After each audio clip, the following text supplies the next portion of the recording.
Si Gloria Arroyo, anak ni Diosdado Macapagal. Si Noynoy Aquino naman, anak ni Cory Aquino. Lahat sila naging presidente ng Pilipinas. Kaya wag ka na magtaka kung sa susunod na mga taon, anak muli ang magmamana ng trono. Kaya na po, ang susunod na presidente ng Pilipinas.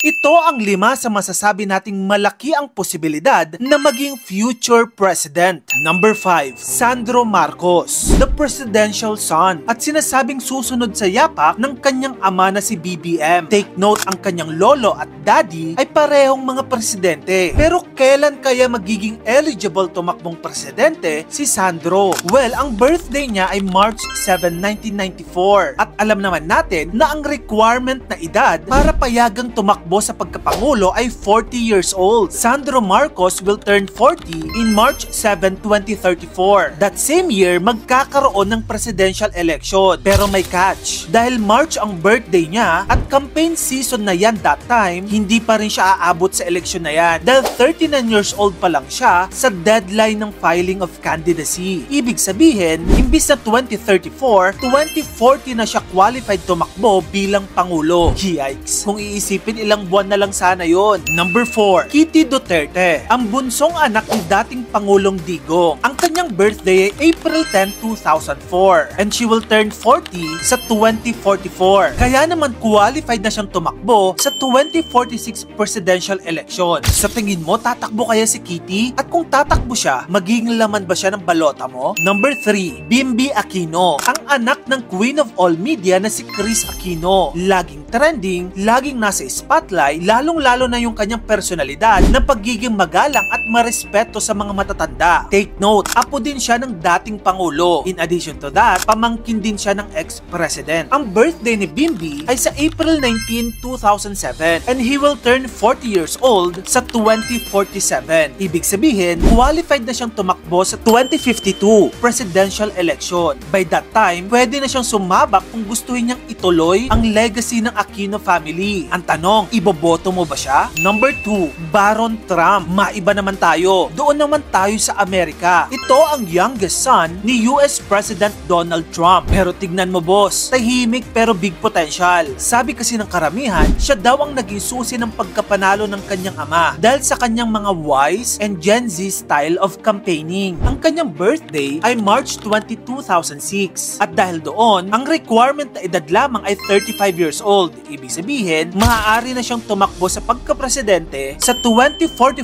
US presidential election. Number 1, Vico Soto, ang tinaguriang Mr. Good Governance, ang nag-eradicate ng korupsyon sa syudad ng Pasig. Malinis ang track record at talaga namang forever internet crush ng bayan. Noong nakaraang kampanya pa lang, idineklara na ng kanyang ama na si Vic Soto na ang kanyang anak ay magiging next president.